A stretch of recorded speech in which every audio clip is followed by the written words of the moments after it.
اعوذ باللہ من الشیطان الرجیم بسم اللہ الرحمن الرحیم۔ اس وقت شہر میں جو بارشوں کا یہ اسپیل آیا اور اب آئندہ 2-4 روز کے بعد پھر بارشوں کی پیشن گوئی ہے، کچھ کل بھی اور کچھ اس کے بعد بھی، تو کراچی شہر کی جو بدترین صورتحال ہے اس پر ہم نے یہ مناسب سمجھا ہے کہ میڈیا کے سامنے جماعت اسلامی کا موقف پیش کریں۔ سب سے پہلے تو ہم چونکہ یہاں پر گورنر ہاؤس کے ساتھ موجود ہیں اور میرے بالکل عقب میں گورنر ہاؤس ہے اور گورنر صاحب مین گیٹ سے بھی اندر نہیں گئے، بھی پیچھے والے دروازے سے گئے ہیں آپ لوگوں کی وجہ سے شاید۔ میں یہ بتا دینا چاہتا ہوں کہ گورنر ہاؤس اس وقت کے الیکٹرک کا فیسیلیٹیشن ہاؤس بن گیا ہے۔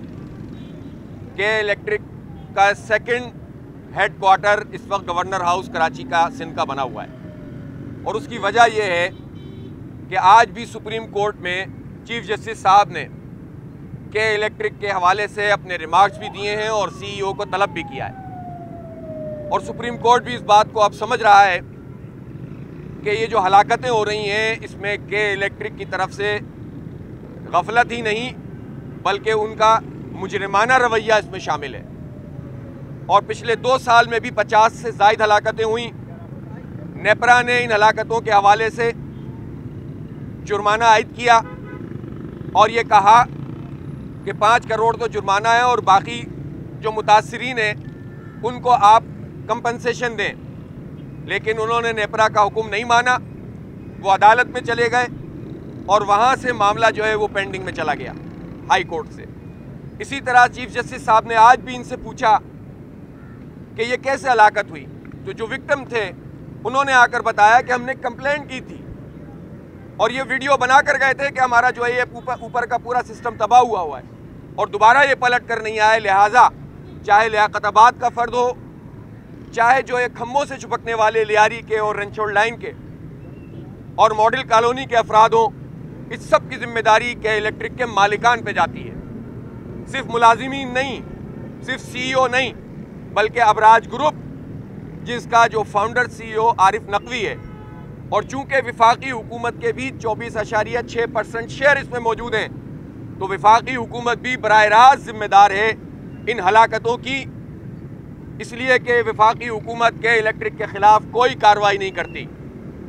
لوڈ شیڈنگ پر اسی گورنر ہاؤس نے آج سے ٹھیک 1 مہینہ پہلے 11 جولائی کو اسد عمر صاحب اور یہ جو عمر ایوب صاحب اور گورنر عمران اسماعیل صاحب نے سی ای او کے ساتھ مل کر کے الیکٹرک کے یہ اعلان کیا تھا کہ کل سے لوڈ شیڈنگ نہیں ہوگی، اور آپ مجھے بتائیے کہ 1 مہینہ گزرنے کے بعد صورتحال اس سے زیادہ بدترین ہو چکی ہے۔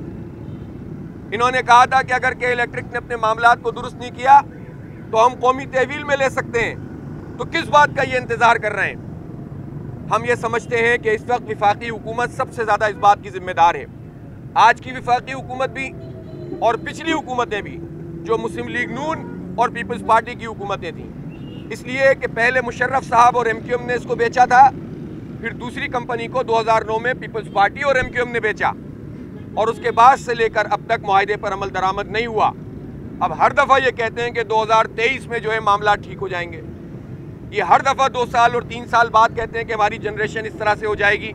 ہم یہ سمجھتے ہیں کہ اس وقت کراچی کے لوگوں کا اس حوالے سے کوئی پرسان حال نہیں ہے، اور یہ جو پچھلے دنوں ناٹک رچایا گیا تھا پی ٹی آئی کے ایم این ایز اور ایم پی ایز کی طرف سے، وہ کے الیکٹرک کو فائدہ پہنچانے کے لیے رچایا گیا تھا، اور ہم ریکارڈ پر ہیں کہ جب وہ احتجاج کر رہے تھے تو ہم نے کہا تھا یہ 3-4 دن میں احتجاج بھی ختم کر دیں گے اور کے الیکٹرک کو فائدہ بھی پہنچائیں گے، اور یہی ہوا کہ الیکٹرک کو 190 MMCFT کے بجائے 290 MMCFT گیس ملنے لگی، آئل کا مسئلہ ان کا حل کر دیا گیا، سب چیزیں ان کو فراہم کر دی گئیں، اور ٹیرف میں اضافہ کر جب ہم نے دھرنا دیا تو انہوں نے اس کو کہا ہم اس کو مؤخر کرتے ہیں، لیکن آپ کو پتہ ہے کہ وہ مؤخر نہیں ہوا، بلکہ عمران خان نے اگلے دن یہ بات کہہ دی کہ ہم مرحلہ وار کے الیکٹرک کو ٹیرف میں اضافہ کر دیں گے۔ شرم کا مقام ہے کہ ایک طرف یہاں سے نمائندگی کا دعویٰ بھی کرتے ہیں حکومت کے لوگ، اور دوسری طرف ایک پرائیویٹ کمپنی کو فائدہ پہنچا رہے ہیں جس کے اوپر کئی 100 ارب روپے کی لائبلٹی ہے، اس کو ادا کرنے، وفاقی اداروں کے ادا کرنے، پی ایس او کے ادا کرنے، سوئی سودن گیس کے ادا کرنے 116 ارب روپے۔ عوام کے کلو بیگ کے پیسے 35 ارب روپے ادا کرنے، اور اب اس بات کی کوشش کی جا رہی ہے. ہم یہ بتا دینا چاہتے ہیں کہ اس وقت پی ٹی آئی کی حکومت یہ چاہتی ہے کہ کے الیکٹرک کی جو مالک کمپنی ہے عارف نقوی اور ابراج گروپ اور اس کے ساتھی، ان کو سیف ایگزٹ دے دیں اور یہ لائبلٹی گورنمنٹ کے کھاتے میں ڈال دیں، یعنی پاکستان کے عوام کے کھاتے میں ڈال دیں، اور ان کو فرار کر کے ایک نئی تازہ دم کمپنی کو یہ کمپنی بیچ دی جائے. ہم اس کی شدید مذمت کرتے ہیں.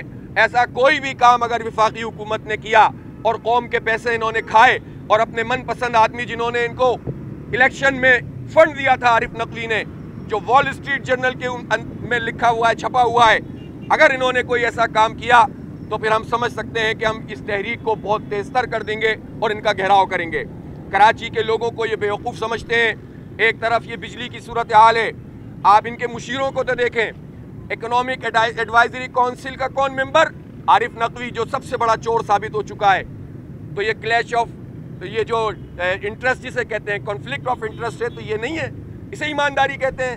اس پر پی ٹی آئی کہتی ہے کہ ہمارا وزیر اعظم ایماندار ہے کہ ایک بڑے چور کو اپنی ایڈوائزری کمیٹی کا ممبر بناؤ، پھر اس کی مشاورت سے فیصلے بھی اسی کے حق میں کرو، اور عوام کے 3 کروڑ کراچی کے عوام کا استحصال کرو. کسی صورت قابل قبول بات نہیں ہے یہ. اور دوسری طرف ان کے ایک اور مشیر ہیں، ندیم بابر صاحب. اب وہ کون ہیں؟ یہ وہ ہیں کہ جو آرسن نامی کمپنی ہے، 50 میگا واٹ کا اس کا معاہدہ ہے کہ الیکٹرک کے ساتھ، اور یہ معاہدہ $1.55 ملین پر میگا واٹ کا خرچہ یہ کراچی کے لوگوں نے، میں نے اور آپ نے ادا کیا ہے. ان کی کمپنی یہ ہمارے بلوں میں لگ کر آیا. یہ بنتے ہیں 50 میگا واٹ کے حساب سے جو خرچہ، جو لاگت آئی ہے وہ تقریباً 13 ارب روپے کی لاگت آئی ہے. اور پھر اس کے بعد مسلسل ان سے ایک معاہدہ ہے کہ کچھ بھی ہو جائے 14-15 سینٹ جو ہے وہ اس کی ڈالر میں قیمت وصول کر رہے ہیں پر یونٹ پمپس کے الیکٹرک. ان سے وہ معاہدہ کیا ہوا ہے. ادھر بھی چور ادھر بھی چور، اور وہ سارے چور وزیر اعظم کے ساتھ بیٹھے ہوئے ہیں. اسے ایمانداری کہتے ہیں، اسے دیانتداری کہتے ہیں، اسے کہتے ہیں کہ تبدیلی آئی ہے. تو ان چوروں کا جو مجموعہ ہے، ان ڈاکوؤں کا جو کراچی کے عوام پہ خاص طور پر ڈاکہ ڈال رہے ہیں، ان سے ہمیں کسی خیر کی توقع نہیں ہے. ان سے ہم مطالبہ بھی کریں گے، احتجاج بھی کریں گے اور تحریک بھی چلائیں گے تاکہ ہمیں ہمارا حق مل سکے. تیسری بات یہ ہے، اسی طرح کی اور پرائیویٹ کمپنیوں کے بھی، یہ ندیم بابر صاحب اورینٹ گروپ کے بھی، اس میں بھی ان کے میجر شیئرز ہیں، اور اسی طرح SNGP نامی کمپنی میں بھی ان کے شیئر ہیں، اور یہ بھی وزیر اعظم کی ناک کا بال ہیں اور فیصلے کرنے میں شامل ہوتے ہیں. اس لیے ہم سمجھتے ہیں کہ یہ گورکھ دھندا ہے. اب آ جائیے آپ اس بات پر کہ جو کل چیزیں سوشل میڈیا کے ذریعے منظر عام پر آئی ہیں. کراچی پورٹ ٹرسٹ، اس نے 300، 350، 400 کے قریب ملازمین کے لیے ٹینڈر دیا ہے. ملازمتیں نکالی گئی ہیں. کراچی پورٹ ٹرسٹ کہاں ہے؟ یہ پاکستان کراچی شہر کے اندر آباد ہے، لیکن اس میں کراچی اور سندھ کے شہری لوگوں کے لیے ایک سیٹ بھی نہیں ہے. 361 میں سے ایک سیٹ بھی نہیں ہے، اور کوٹے کے تحت انہوں نے جو ہے وہ مختلف جگہوں پہ دیا ہوا ہے، کراچی کے لیے ایک بھی نہیں ہے. تو ہم اس کی شدید مذمت کرتے ہیں. اور یہ کام کون کر رہا ہے؟ یہ پیپلز پارٹی نے ابھی نہیں کیا ہے، یہ کام پی ٹی آئی کر رہی ہے. یہ علی زیدی صاحب کر رہے ہیں کہ جو ایک طرف تو یہ کارروائی ڈال رہے ہیں کراچی کے لوگوں پر، اور دوسری طرف ان کی کارروائی کیا تھی کہ انہوں نے بحریہ ٹاؤن سے کہا 10 کروڑ روپے ملے پچھلے سال اور میں نے نالے صاف کر دیے. انہوں نے ٹویٹ کیا نالے صاف ہو گئے، اور جب یہاں پہلی بارش ہوئی تو علی زیدی نے کہا کہ چونکہ نالے میں صاف کر چکا ہوں اس لیے پانی بہہ گیا، چلا گیا. وہ تو بارش ہی تھوڑی سی ہوئی تھی. اب جو پانی جمع ہوتا ہے تو کیا علی زیدی صاحب اس پانی کے اندر بیٹھنا، تشریف رکھنا پسند فرمائیں گے جو شارع فیصل پہ جمع ہوتا ہے، جو ناگن چورنگی پہ جمع ہوتا ہے، جو ان سب جگہوں پہ جمع ہوتا ہے، اور اس میں جو ہے تباہی اور بربادی کا شکار ہو جاتے ہیں لوگ؟ تو یہ ٹویٹ کے ذریعے، سوشل میڈیا کے ذریعے 2 نمبر طریقے سے لوگوں کے سامنے میڈیا پر آ کر یہ کہانیاں کرنا، اس سے ملک نہیں چلتا ہے. کراچی کے لوگ سب سے زیادہ اس حکومت، اور پھر اس کے بعد آ جائیے پیپلز پارٹی، ان بارشوں میں اب طرح طرح کی یہ باتیں کرتے ہیں کہ قبضے ہیں. قبضے کس نے کروائے؟ قبضے کرانے والے پیپلز پارٹی کے لوگ تھے یا MQM کے لوگ تھے. جب وہ نالوں پہ لوگ آ کر بیٹھتے ہیں تو کون بٹھاتا ہے انہیں؟ جب اس پر دکانیں بنتی ہیں تو کون بناتا ہے انہیں؟ جب ان سب جگہوں کے اوپر قبضے ہو رہے ہوتے ہیں تو یہ لوگ لا کر بٹھاتے ہیں، اور پھر اس کے بعد کہتے ہیں کہ ہم کیا کریں، قبضہ ہو گیا.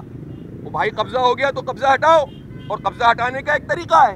اب اگر کسی نے وہ جگہ خریدی ہے کسی آدمی سے اور وہاں پر رہتا ہے تو اس کا حق ہے کہ اس کو کمپنسیشن ملے، اس کو جگہ ملے، رہائش دینا حکومت کی ذمہ داری ہے۔ اور یہ کام ایسا نہیں ہے کہ نہیں ہو سکتا۔ نعمت اللہ خان نے اسی لیاری ایکسپریس وے میں مثال قائم کر کے دکھائی تھی اور لوگوں کو بسایا تھا، پہلے جگہ بنائی تھی، پیسے دیے تھے، پلاٹ دیا تھا، انفراسٹرکچر بنایا تھا، بستی بسائی تھی اور پھر لوگوں سے کہا تھا کہ جاؤ، تو عزت اور احترام کے ساتھ جگہ بھی خالی ہوئی اور لیاری ایکسپریس وے بھی بن گیا۔ تو اسی طرح ساری چیزیں ہو سکتی ہیں، لیکن سب سے پہلے تو ان کو پکڑا جائے جنہوں نے یہ قبضے کیے۔